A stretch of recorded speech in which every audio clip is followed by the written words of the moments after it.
James Bond. It is 1997. The relaunch of the James Bond series in 1995 with GoldenEye proved tremendously successful, as the film raked in over $350 million worldwide. Now, 2 years later, the next 007 adventure, Tomorrow Never Dies, was to be released onto the world. But Tomorrow Never Dies would prove problematic, with censors on both sides of the Atlantic, the MPAA in the US and the BBFC in the UK. When you remove Mr. Bond's heart, there should just be enough time for him to watch it stop beating. I would have thought watching your TV shows was torture enough. On September 23, 1997, the BBFC first viewed a rough cut of the film, after which the producers made a verbal agreement to tone down the film to obtain a 12 rating in the UK and a PG-13 in the US.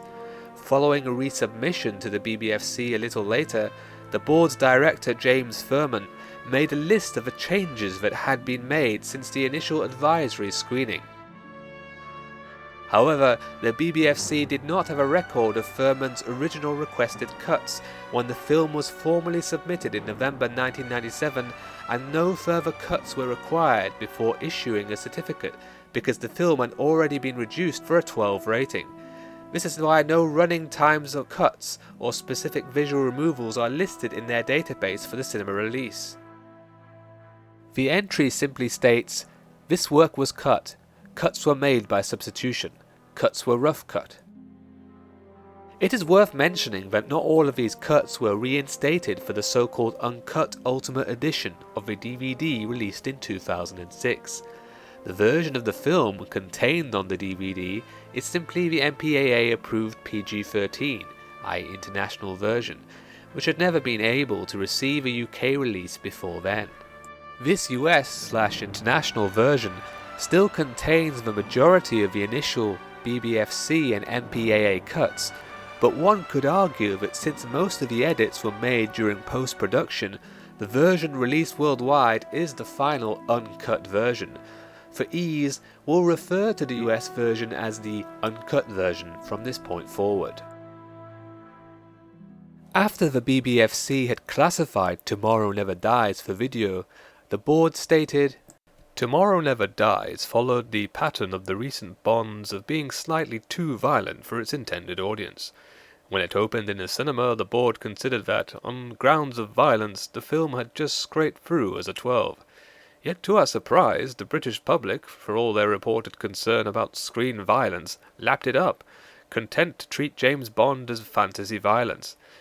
The producers were alerted to the probability that if 12 were to remain the target category on video, the film might need further cuts in violence, since the Video Recordings Act laid down the need to assess the likelihood of underage viewing, which in this case was a virtual certainty." The phrase "further cuts" implies that the heavily cut cinema version may need additional alterations to it before receiving a home video release, but this is not the case. As mentioned earlier, an initial rough cut of Tomorrow Never Dies was seen by the BBFC in September 1997. Following an agreement with the producers to recut the film, the changes examined in this edition of Cutting Edge are those noted by James Furman following a second examination of the film.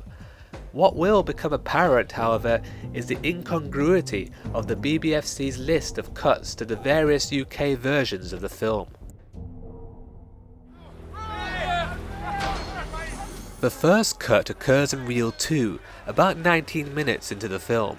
Stamper murders the surviving British sailors in the water by gunning them down mercilessly, as a henchman callously records the act on a video camera. A wide shot showing the sailors being riddled with bullets was replaced with a close-up shot of the camera lens filming the action, as muzzle flashes are reflected in the lens. The BBFC was satisfied that the detailed suffering is now implied, as it happens off-screen. This cut is present in the uncut version. During Bond's brief encounter in Oxford with a Danish woman, the sight of her nipple appearing above the bedsheet was removed at the request of the MPAA. This cut too is present in the uncut version, to avoid an R rating in the US. Looking at the scene in question, it is difficult to tell where the altered footage is, and it is possible alternative angles were used, as opposed to a straightforward removal of contentious footage. This is where things begin to get less cut and dried. We are now in reel 3, when Bond is taken away by Carver's men to be interrogated. The BBFC's notes to the producers instruct them to reduce beating up of Bond at Carver's opening party by removing first 2 heavy blows. What is strange about this is that this footage appears to be intact in all UK home video versions. Around 37.5 minutes into the film, Bond is seen entering to the right of the frame, unharmed, before being struck with a baseball bat in the back. As he attempts to stand, he is punched in the gut, again with a heavy sound effect, and falls back to the ground. But if this footage was indeed part of their initial changes, why was it reinstated for the VHS and subsequent DVD releases in the UK?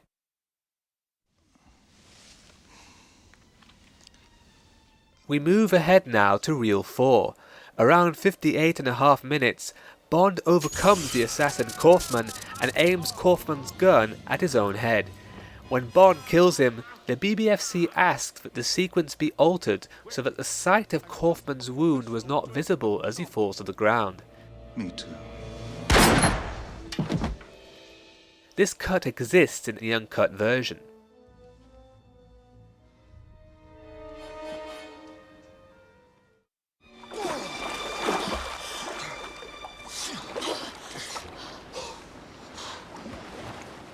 Around 61.5 minutes into the film is where the next change occurs.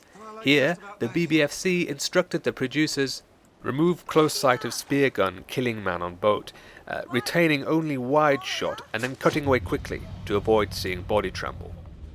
Similarly to the interrogation scene, this footage is clearly intact on the supposedly more heavily censored UK VHS and DVDs. In one single shot, we see the man on the boat struck from behind with an arrow tremble and fall to the ground dead before we cut to Bond and Wei Lin in the water. But this was removed from the UK cinema version, so why is it present in the UK home video releases? Now in reel 5 of the film, and Bond and Wei Lin escape from Carver's headquarters. In the sequence, around the 76-minute mark, Bond throws a chakra torture knife into Sampa's leg. During the rough cut stage, the BBFC requested to the producers the following change. Re-edit scene of Stamper being knifed to clarify that it is only his leg and not a fatal wound. This cut persists in all released editions of the film, including the uncut version. In the initial assembly of the scene, when Bond throws a knife, it flies into Stamper's leg and Stamper grabs it. But we then see Stamper in a wide shot struggling to remove it. A few seconds later, following Bond throwing a guard to the floor, we then see Stamper remove a knife. The footage was simply rearranged slightly to appease the BBFC, so that the withdrawal of the blade immediately followed its impact. In the cut version, Bond does not throw the aforementioned guard to the floor until after Stamper removes the knife. The prudish MPAA objected to a brief sequence in the motorbike chase. Bond and Wei Lin fall into a bedroom via the ceiling. Following this, there was sight of the 2 Chinese lovers on the bed in the background having sex. What's curious is that right at the moment of impact, as the bike falls into the room, there is clear sight of a Chinese woman straddling her partner in the background as she bounces up and down. Furthermore, there is a very brief sight of her nipple towards the end of the scene. These 2 instances seem to have gone unnoticed by the MPAA, or rather less likely, the fleeting sexuality simply didn't bother them enough to remove them. Pop the clutch. Around the 97-minute mark, Bond kills a guard on the stealth ship by stabbing him from behind. Following Furman's second viewing of the rough cut, he confirmed its deletion from the initial edit. Bond grabbing and dispatching sailor on stealth boat has been removed entirely and replaced with shot of Bond creeping forward. Like All that remains in the film is a rather odd medium shot of Bond moving towards the guard from behind, followed by a brief shot of Bond grabbing the guard. This has resulted in a clumsy jump cut, as one moment the guard is barely through the door with his hands full of equipment, and the next moment he has jumped ahead of himself, his hands suddenly empty, as he examines a control panel. Annoyingly, this alteration has survived into the uncut version of the film. Reel 6 is the most edited reel in Tomorrow Never Dies. Gupta's death was the first sequence to be altered, and was originally composed of 2 shots. A closer shot of the gunshot to Gupta's torso with a blood spurt, followed by a wide shot of Gupta falling. Changes were made to this sequence, reducing it so that only the wide shot remained, and Furman noted this after his initial viewing. As before, this cut exists in the uncut version of the film. The most obvious missing footage to UK viewers will be the Ninja Star sequence. Moments after Gupta is killed, Wei Lin attacks a guard around 102 minutes into the film. Following a series of high kicks to the man, 2 more guards enter at the end of the corridor. Wei Lin kills one of them by throwing a Ninja Star into his neck, and Bond appears and shoots the other one. During the second viewing of the rough cut, i.e. the version that had been cut already for the BBFC, Furman noted the following. Wei Lin's throwing of Ninja Star into throat of opponent has been trimmed, so there is little blood and much less emphasis on star insignia being plucked from shell case and landing in man's neck. This scene should be further reduced, to minimize sight of ninja throwing star and resulting wound. After some dialogue between Bond and Wei Lin, the previously downed guard that was kicked to the ground comes to as Bond looks down at the man and kicks him in the head, knocking him out. The act is accompanied by a heavy impact sound. This was a sequence not completed in the first rough cut, and Furman was alarmed on his second viewing to find the scene more violent than it was initially. He noted at the time that the sight of Bond's foot pressed in a man's head has become far more violent through the addition of a loud stomping noise which suggests that Bond's heel has cracked his skull. This sound must be removed altogether, and the shot shortens still further. Some minutes later, around the 105-minute mark, Bond shoots a man on a staircase. In the original version, multiple bullets impact into the guard and his subsequent collapsing was contained in one lingering shot. The BBFC objected to this at the first advice screening, and Furman noted the changes had been made on the second viewing. Detail of Bond shooting man downstairs has been cut, so we now see Bond shooting followed by a separate shot of man falling. Once again, this cut exists in all prints of the film, including the uncut version. Perhaps the most tampered with scene in the UK cinema version was a fight between Bond and Stamper. Furman commented on this sequence in detail in his notes from the second rough cut screening. Final fight between Bond and Stamper has been extensively recut so that there is less emphasis on infliction of pain and injury and more on Bond's hand maneuvering into a position to detonate explosive. In particular, there is no clear sight of Bond stabbing Stamper, which is now played on Bond's face and then cuts to his stabbing action. A sinister laugh has now been added for Stamper as if he is laughing off the pain. 2 shots of Stamper pushing Bond against steel pillar have been removed and replaced by shots of Bond's hand moving to detonator, which helps to clarify action and emphasize suspense rather than violence. As with some of the earlier cuts discussed previously, once again all of this supposedly removed footage appears in the UK VHS and DVD versions.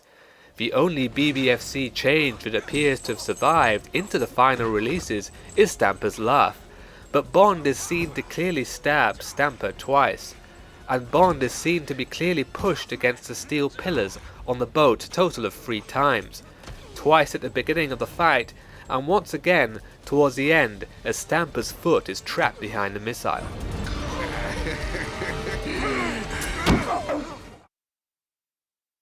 As it stands, Those changes cover the initial requests of the BBFC and MPAA for theatrical showing. James Furman's final request to the producers was to remix the sound to reduce the noises of kicks and blows, particularly in the second half of the film, while maintaining levels of dialogue and music. These changes were implemented and are particularly obvious in the VHS version. On the 24th of November 1997, the final UK cinema version, with heavy pre-cuts, was passed 12 by the BBFC for action, some strong violence, sexual innuendo and sex. It would go on to take over 19.5 million in the UK by early 1998, a sum that would have been reduced if the film had been released with a 15 rating. In 1998, Tomorrow Never Dies was presented to the BBFC for home video certification. 6 seconds of cuts were made to the film for the UK VHS and DVD release, but the version the BBFC classified was not the pre-cut UK cinema version at all. The producers were obviously not content releasing the heavily butchered UK cinema version on video, so they actually submitted the US PG-13 version for classification. This omitted the nipple of a Danish woman and the sexual movement on the bed with the Chinese couple. Only some of the violence cuts the BBFC suggested at the rough cut stage had been retained, presumably because the MPAA had issues with those scenes too. As the BBFC admitted in 2004, none of the rough cut details are included in the formal details of cuts made to the finished version. This is why some of the objectionable footage has always been present in the VHS and special edition DVD, and why the BBFC database entries fail to mention that some cuts have, in effect, been waived.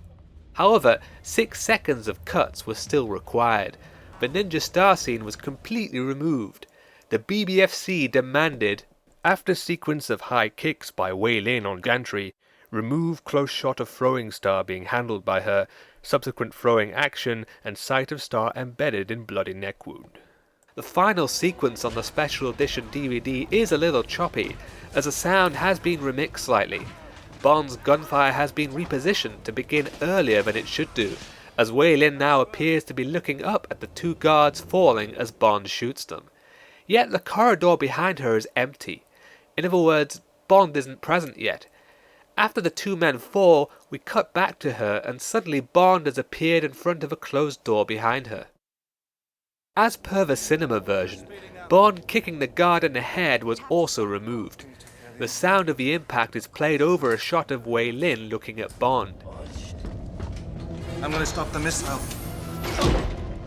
This plays better, as at least it is implied that Bond somehow took out the guard. It would be 2006 before the uncut version of Tomorrow Never Dies would be released in the UK, almost a decade after the rest of the world had been enjoying it. A mere 6 years later, in July 2012, the BBFC passed the same version of the film Uncut with a 12 rating for the James Bond 50th Anniversary Blu-ray box set. And thus comes to a close one of the most bizarre situations regarding James Bond's time at the British Board of Film Classification. In retrospect, Canadian director Roger Spottiswoode seems to have misjudged the boundaries of the James Bond formula somewhat. One wonders what Spottiswoode was expecting to get away with when he was shooting the film.